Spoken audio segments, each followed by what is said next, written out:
जून 2019 ये वो साल था जिस साल गर्मी ने अपना खुद का 120 साल पुराना रिकॉर्ड तोड़ दिया। दरअसल मौसम विभाग की इस रिपोर्ट से ये पता चला था कि इतनी गर्मी कभी 1901 में हुई थी और उसके बाद अब 2019 में इतनी गर्मी। 2019 में जो हीटवेव का टेम्परेचर था वो 53 डिग्री सेल्सियस से लेकर 56 डिग्री सेल्सियस तक पहुंच गया था और यही रीजन था जिस वजह से हमें विकास नगर, उत्तराखंड और मुंबई जैसे शहरों में भीषण आग देखने को मिली। उस वक्त इंडिया के शहरों में मानो गर्मी ना होकर आग के गोले बरस रहे थे। अब दिल्ली का टेम्परेचर देखो, उस वक्त 48 डिग्री सेल्सियस था। राजस्थान का टेम्परेचर 51 डिग्री सेल्सियस था। मतलब हर गांव का, हर शहर का गर्मी की वजह से बुरा हाल। और यही रीजन था कि गर्मी की वजह से बिहार में उस वक्त 184 लोगों ने अपनी जान गंवाई। महाराष्ट्र में 31 मई को 8 लोगों ने अपनी जान गंवाई, 456 लोग बीमार हुए। उसके बाद तेलंगाना में 17 लोगों ने अपनी जान गंवाई। उसके बाद आंध्र प्रदेश में गर्मी की वजह से 3 लोगों ने अपनी जान गंवाई। उसके बाद 10 जून को गर्मी के चलते झांसी में एक ट्रेन में 3 लोगों ने अपनी जान गंवाई। चौथे आदमी ने अस्पताल में दम तोड़ दिया। और ऐसा केवल इंसानों के साथ ही नहीं हुआ,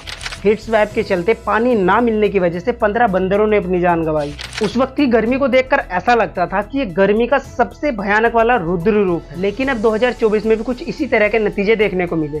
उत्तराखंड में फॉरेस्ट फायर देखी गई, हिमाचल प्रदेश में फॉरेस्ट फायर देखी गई। उसके बाद गर्मी के चलते झारखंड में 5 लोगों ने अपनी जान गंवाई और 3000 चमगादड़ों ने अपनी जान गंवाई। इसके चलते उत्तर प्रदेश के 16 जिलों में रेड अलर्ट जारी कर दिया गया। अब ऐसे में सवाल ये आता है कि आखिरकार देश में इतनी गर्मी हो क्यों रही है? तो इसके 2 कारण है दोस्तों। पृथ्वी का सूर्य की परिक्रमा करना, जिस वजह से मौसम चेंज होता है, कभी सर्दी, कभी गर्मी, तो कभी बरसात।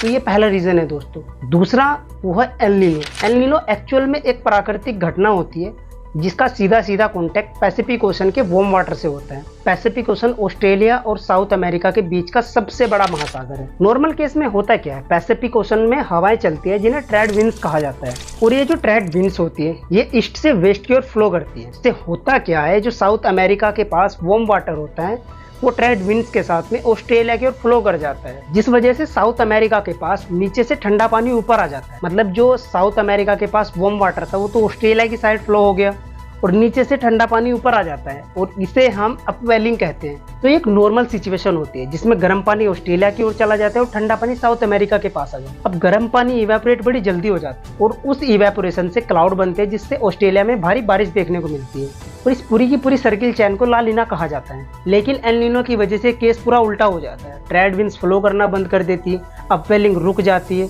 और इसका इफेक्ट ये होता है कि इवेपोरेशन से क्लाउड ऑस्ट्रेलिया में ना बनकर पैसिफिक ओशन में कहीं भी बनकर बरस जाते हैं, जिस वजह से ऑस्ट्रेलिया में बारिश नहीं होती। और यही रीजन है कि ऑस्ट्रेलिया और इंडिया जैसी कंट्री में फॉरेस्ट फायर देखने को मिलती है। अब अगर बात की जाए एल नीनो को रोकने की, तो इसको रोका नहीं जा सकता क्योंकि ये एक प्राकृतिक घटना है जो हर 2 साल या 7 साल में एक बार होती रहती है। लेकिन एल नीनो की वजह से जो हीट वेव जनरेट होती है उससे खुद को थोड़ा बचाया जा सकता है। जितना हो सकता है ज्यादा से ज्यादा पानी पीना चाहिए ताकि हमारी बॉडी में पानी की कमी ना हो, क्योंकि अगर हमारी बॉडी में पानी की कमी होगी तो हमारी बॉडी डिहाइड्रेट हो जाएगी, जिस वजह से सांस फूलना, आंखों में खुजली होना, जलन होना और ब्लड प्रेशर का बढ़ जाना, जिससे हार्ट अटैक की समस्याएं बढ़ जाती है। तो जितना हो सकता है लिक्विड वाली चीजें खाएं ताकि हमारी बॉडी में पानी की कमी ना हो। जितना हो सकता है ज्यादा से ज्यादा अपने आसपास प्लांट्स लगाएं और सबसे ज्यादा जरूरी है धूप में कम से कम घूमें, क्योंकि धूप में ज्यादा देर घूमने से आपकी बॉडी का एनर्जी लेवल जल्दी डाउन हो जाता है। क्योंकि human body 37 degree Celsius temperature को ही ऑब्जर्व कर पाती है, लेकिन इस वक्त मिनिमम टेम्परेचर ही